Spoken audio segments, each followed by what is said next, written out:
Ditën e sotme shqiptarët janë drejtuar kutive të votimit për të votuar për të zgjedhur se kush do i qeverisë edhe 4 vitet e ardhshme.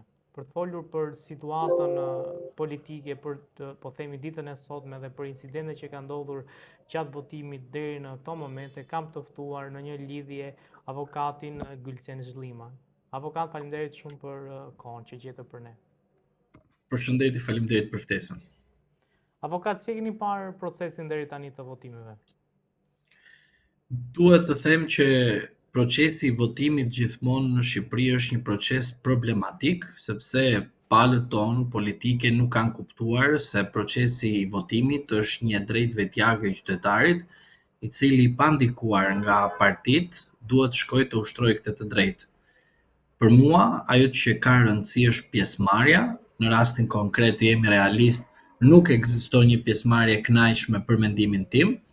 Duhet të ishte në këtë orë që flasim, duhet të ishte mbi 35 me 36% pjesëmarrja, por duke parë situatën dhe se si do dalin rezultatet e pjesëmarrjes pak më vonë, për mendimin tim, në rast se nuk jemi mbi 50% të pjesëmarrjes së qytetarëve, sigurisht që situata do jetë e ngushtë, e vështirë dhe normalisht nuk është se do të kemi një pritshmëri të dur, ajo që duhet të gjithë qytetarët të kenë në këto zgjedhje.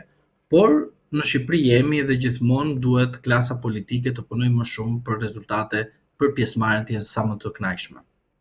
Avokat, sipas jush, kush janë ato qytete ku janë zona shumë të nxehta, ku jo vetëm në procesin e votimit, por edhe në procesin e numërimit mund të ketë probleme? Fieri, Tirana, Durrësi, Elbasani janë pikat më të vështira, pikat të cilat edhe gjatë votimit, por edhe gjatë numërimit do të kemi, të thoya, një luftë betejë. Pse e them këtë? Sepse sot kemi parë funksionar të partive politike duke vajtur në qendrat e votimit dhe kjo tregon qartësi që rezultati i zgjedhjeve do të jetë i kontestuar në mënyrë të indirekt nga të dyja palët, që do të thotë, për mendimin tim, ajo që unë shikoj nga këto zgjedhje është që votimi ose numërimi në qendrat e numërimit do të jetë një betejë e cila mund të krijojë edhe incidente. Por a do të jenë këto numërimi në qendrat e numërimit rezultat ose më mirë diçka e pritshme për partitë politike mbetet për të parë, por ajo që unë dua të theksoj është që në këto zgjedhje dhe në këto qarqe do të kemi surpriza. Tani, a do të jenë surpriza pozitive apo negative? Kjo është në varësi të subjekteve garuese se si do ta interpretojnë ata surprizën, do jetë në favor apo në disfavorin e tyre. Ka pasur një incident në Vorë mes disa personave dhe Flamur Nokës. Nuk e din nëse kanë qarkulluar disa video. A pa ndonjë gjë shqetësuese në atë video, pra a duhet kishte prezencë policisë më të shtuar në qendra ku dihet tashmë që janë edhe të nxehta si qendra, pra ka pritshmëri që mund të ketë problematika? Tek ajo pamje, mua më shqetësoi fakti që nuk ishte policia fare prezent. Por më shqetësoi edhe një fakt tjetër, që kishte të mbledhur njerëz të cilët kundërshtonin një deputet. Nuk ka rëndësi a është Flamur Noka apo jo, a është i krahut të atë djathtë apo i majt apo pa parti. Por ajo që mua më bëri përshtypje është që një person i cili ngrinte më shumë zërin, u ftua nga një gazetare dhe i tha: "Hajde të shkojmë të votosh aty brenda, që të ndjek procesin", sa ai kishte mundësi edhe dilte në media dhe fliste. Dhe i tha: "Hajde tani ti edhe voto derisa the që Flamur Noka të pengon." Dhe ai refuzoi të shkojë të votojë. Pikërisht ai kishte votuar, ishte pjesë e pushtetit, që do të thotë individ të tillë janë nga jashtë qendrave të votimit për të bërë presion tek njerëzit të cilët i kanë dhënë pothuajse fjalën që të votojë për partinë tënde, po ata janë aty për të treguar fuqinë e tyre, pra prezenca e tyre e frikson pak votuesin. Dhe është e çuditshme që aty të shkojnë të gjithë të cilët ishin të organizuar dhe mos shkojnë njerëz të tjerë të cilët ishin të paorganizuar. Ajo duk qartazi që ata ishin në funksion të partisë në pushtet. Që do të thotë, incidenti ishte një tregues i qartë se si akoma partia e pushtetit përdor pushtetin dhe burimet shtetërore që është shteti në favorin e saj në çdo kusht dhe me çdo çmim.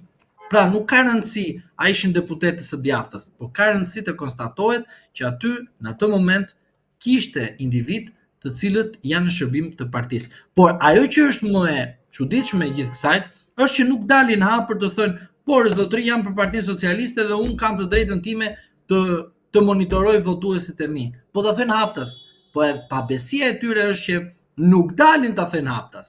Pra është frika, pra edhe ata janë të friksuar. Që do të thotë, ç'a ndodh në politikën tonë? Politika jonë gjithmonë është marrë me njerëz të cilët janë të këtij niveli. Pra njerëz të cilët nuk shfaqin kurrë bindjen e tyre haptas, sepse kanë frikë. Po për tek sajt nuk më intereson a kanë frikë apo jo.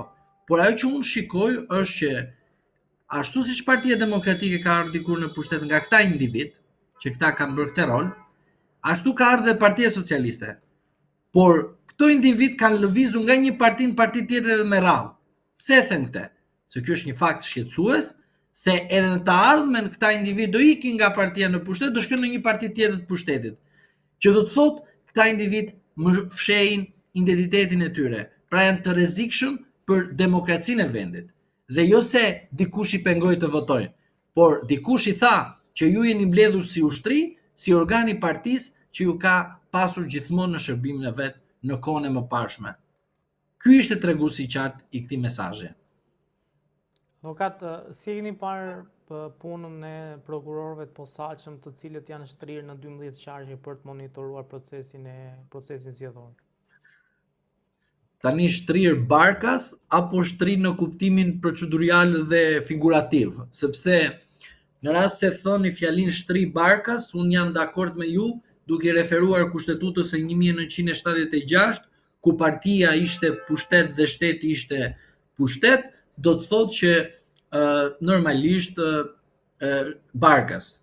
Por unë mendoj që prokuroria e posaçme nuk bën asgjë më shumë se sa të bëj statistika, se sa t'i bëj fresk partisë në pushtet, dhe unë ato rezultate që do të shfaqen nga Spaku do t'i marr me shumë rezervë, sepse Spaku ka treguar qartë se si është një organ i cili respekton vetëm ato çfarë policia e shtetit i përcjell, që normalisht në këto kushte që jemi është parë vetëm në Shqipëri ky fakt që të gjithë procedohen nga pjesa e opozitës, askush nga pjesa e qeverisë. Është sikur kanë kaq miliarda euro këta të opozitës, se sa këta korruptokan dhe këta tjerë që kanë pushtetin që kanë shenjtor.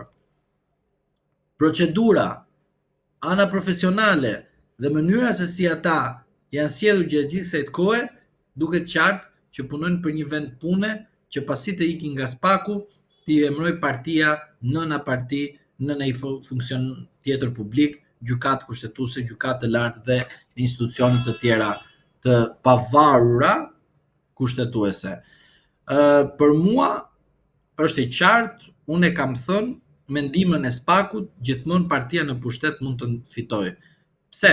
Kjo gjë, sepse kështu ka ndodhur shpesh herë në Shqipëri. Pra nuk është një praktikë e krijuar vetëm sot, po ka qenë gjithmonë kështu. Që në vitin 1944 edhe deri sot 2025, gjithashtu dua të ju theksoj faktin që nga 1944 dhe 2025 Partia Demokratike si subjekt politik ka qeverisur vendin më pak se 17 vite. Dhe të gjitha vitet e të tjera ka qeverisur Partia Socialiste.